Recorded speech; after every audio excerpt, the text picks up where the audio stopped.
Olá, você que está começando a dar aula, está no início da sua carreira, você que sente aquele friozinho na barriga antes de começar a dar aula, fica com um certo receio, será que vai dar certo? Será que aquilo que eu planejei vai acontecer? Tudo isso é mais do que natural e vou te dizer, é na carreira inteira.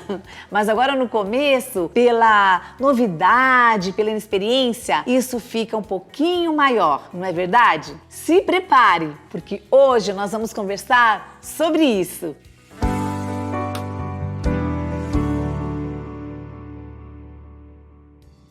Olá, meu colega de ensino, meu colega de sala de aula. Eu sou a professora Magali Barsante e se essa é a sua primeira vez no canal da Up to Date, Formação de Professores, seja muito bem-vindo, seja muito bem-vinda. Hoje eu quero conversar com você de coração aberto sobre essa fase na nossa carreira, o início. Fase na qual nós nos sentimos mais inseguros, com mais dúvidas sobre como proceder, preocupados em executar o planejamento tal qual o escrevemos. Você já ouviu falar aquele ditado, se conselho fosse bom ninguém dava, mas vendia? Eu posso dizer que discordo disso de um certo modo. Porque sempre gostei de ouvir conselhos, especialmente na nossa área de atuação e vindos de pessoas em quem eu confiava e admirava. Tem sido mais de 40 anos em sala de aula e posso dizer que fui iniciante mais de 1000 vezes. Fui professora em escola particular, pública, educação básica, educação infantil, faculdade, pós-graduação, preparatório para curso técnico. Quanto tempo! Ah, e professora particular também. Com tudo isso eu tenho aprendido que não existem fórmulas mágicas, mas existem escolhas que vão nos ajudar a caminhar. E é sobre isso que eu quero falar com você hoje. Primeiro conselho, não reclame. Cultivar a reclamação como hábito é uma armadilha. A reclamação constante, ela rouba a nossa energia, a nossa criatividade e a nossa autoridade. Isso é muito sério. Reclamar sem parar, principalmente, vai fazer muito mal para nós e para os outros que estão ao nosso redor. Sejam nossos alunos, nossos colegas, diretores, coordenadores, quem estiver à nossa volta. Isso eu estou falando do ambiente escolar e acaba sendo desestimulante. Não é muito chato ficar do lado de uma pessoa que só reclama? Fala a verdade. Ao invés de reclamar, o que eu sugiro? Que você olhe aquela situação adversa, difícil e busque aprender com ela. O que você pode aprender naquela situação? Até porque os problemas nos fazem crescer, buscar ideias, ativar a nossa criatividade. Toda rotina é passível de mudança. E na escola, que é um ambiente com pessoas falando, andando, aprendendo, ela é tão viva e muito cheia de rotina que quando alguma coisa sai do planejado, pode criar uma desestabilização. E nesse momento, não adianta reclamar. Você, como professor e professor, tem que entender que tudo está sujeito às contingências, são as contingências da prática, e você controlar aquela mudança na rotina de uma maneira madura, adulta. Isso vai servir de exemplo para os seus alunos, que estão o tempo todo de olho em você. E também para os seus pares. Porque se num ambiente que já está um pouquinho destabilizado, e não é nada por coisa séria que eu estou falando, estou contando a rotina diária. Você aí pode estar pensando quais seriam as desestabilizações que acontecem na sua escola. Dentro, então, desse ambiente que já está destabilizado, se alguém começar a desestabilizá-lo mais, só vai piorar. Vamos pegar um exemplo bem básico. Falta de energia elétrica. Acabou a energia, a direção vai tomar alguma atitude e nós, como colaboradores, temos que ajudar até o problema ser resolvido. Então, não é para ficar reclamando disso, reclamando aquilo, porque aconteceu isso, aconteceu aquilo.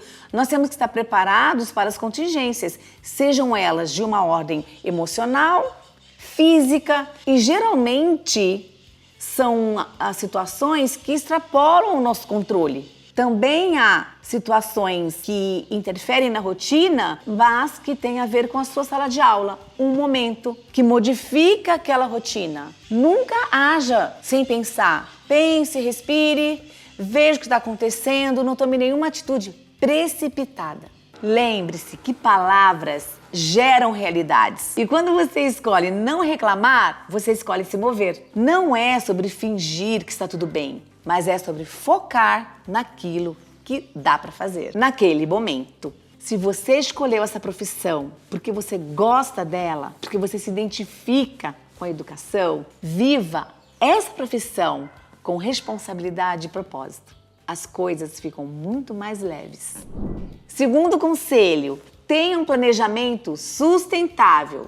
Planejamento sustentável? O que é isso? Por que ele é sustentável? Vamos lá. Quando você planeja algo com tempo, com foco, você consegue voltar naquilo que você planejou, reorganizar, você está cuidando de você. Por quê? Você está evitando estresse, nervoso, cobrança demais porque você não está fazendo aquilo. Ao cuidar de você, você vai chegar na sala de aula melhor, porque você dormiu melhor, porque você se cuidou. Você vai estar mais preparado para as adversidades, porque elas acontecem. Vamos ver um exemplo bem prático. Você leva o seu filho para a escola às 7 horas e você entra em aulas 13. Então você tem amanhã para se organizar nas suas tarefas da sua casa e para também planejar a sua aula.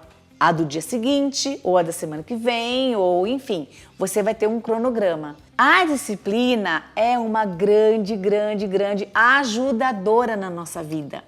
E planejar é também ter disciplina. Então, o planejamento sustentável é aquele que funciona para você, que vai te trazer saúde, um bem-estar mental, físico, emocional. Eu busco planejar as minhas aulas com antecedência. Busco, claro que não é 100%, mas eu busco sim planejar minhas aulas com antecedência, especialmente aquelas que são mais desafiadoras para mim. E a minha saúde mental agradece. Terceiro conselho, construa uma relação genuína com seus alunos. Tem professor que entende que ter autoridade é ser rígido, inflexível. Eu não entendo autoridade assim. Eu entendo que a autoridade, ela é uma construção. Ela vem da coerência, da escuta, da sua presença em sala de aula. Como você se porta, como você se dirige aos seus alunos. Os alunos sabem se a aula foi planejada, se você tem interesse naquela matéria, naquela sua disciplina. Eles percebem tudo isso, porque nós estamos ali na frente da sala, dia a dia, andando, encontrando com eles nos corredores e eles estão nos analisando. Muitas vezes sem perceber, eu diria que na maioria das vezes. E isso é uma coisa humana, isso acontece conosco também.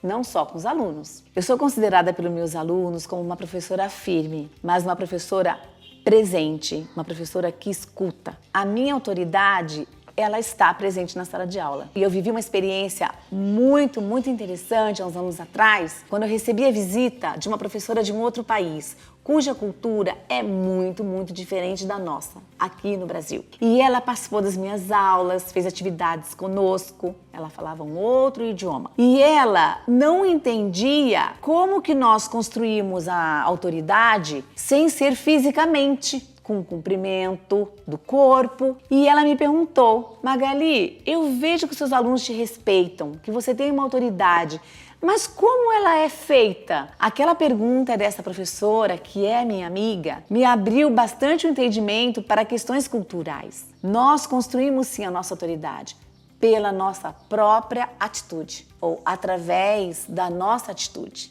E eu também aprendi ao longo da minha carreira que ser uma autoridade na sala de aula implica responsabilidade.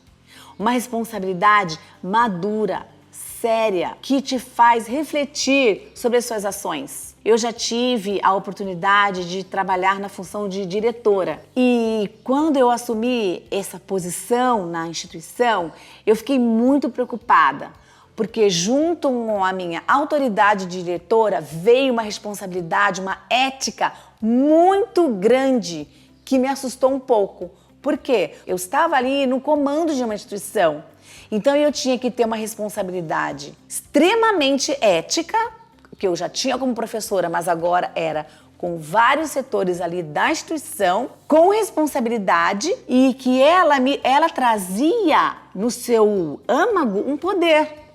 E isso me assustou. Então, eu parei e pensei, qual é a minha função? O que eu devo fazer? Como eu devo agir com essa nova função, nessa nova função?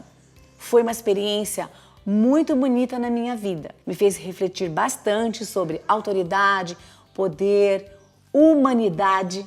Foi muito bom. E aí eu percebi que não é necessariamente exercer o poder e também não é uma autoridade pejorativa. Todos nós precisamos, no ambiente escolar, saber quem é quem. Isso é muito importante para a formação da criança, do jovem. Isso traz segurança, pois ensinar é relacionar-se. Quarto conselho, nunca abandone a sua formação. Professor que não aprende, não ensina bem. As coisas mudam e nós também precisamos mudar. Mudar não é romper, é ressignificar, é adaptar, é entender o contexto no qual você está inserido. E isso não é só de uma época para outra. Dentro do mesmo período que você está vivendo, você pode trabalhar numa instituição diferente da outra, diferente da outra. E se você continuar aprendendo, estudando, investindo na sua formação, você terá condições de avaliar as mudanças que serão propostas ao longo da sua carreira. Sem essa preparação, você será apenas um imitador de algo que estão falando que dá certo. E o professor, que é um profissional, é também um intelectual. E ele tem que usar disso para saber avaliar o que ele está fazendo e o que ele vai fazer. E também para se adaptar às novas mudanças, sejam elas de ordem tecnológica, entre outras. E volto a dizer, isso não implica romper. Até porque todo conhecimento que a gente constrói ao longo da nossa vida, ele não é ignorado, abafado, apagado, ele é ressignificado. Além da formação que você vai adquirindo na própria escola, aprendendo, participando de reuniões, faça um grupo de estudos, vá a eventos, congressos, participe ativamente da sua profissão com seus pares. A sua formação ela pode se dar então de uma maneira informal e de uma maneira formal. De uma maneira formal, por exemplo, você fazia uma pós-graduação, uma especialização, mestrado, doutorado, cursos. O aprender em ambientes formais e informais deve sempre estar presente na sua vida profissional.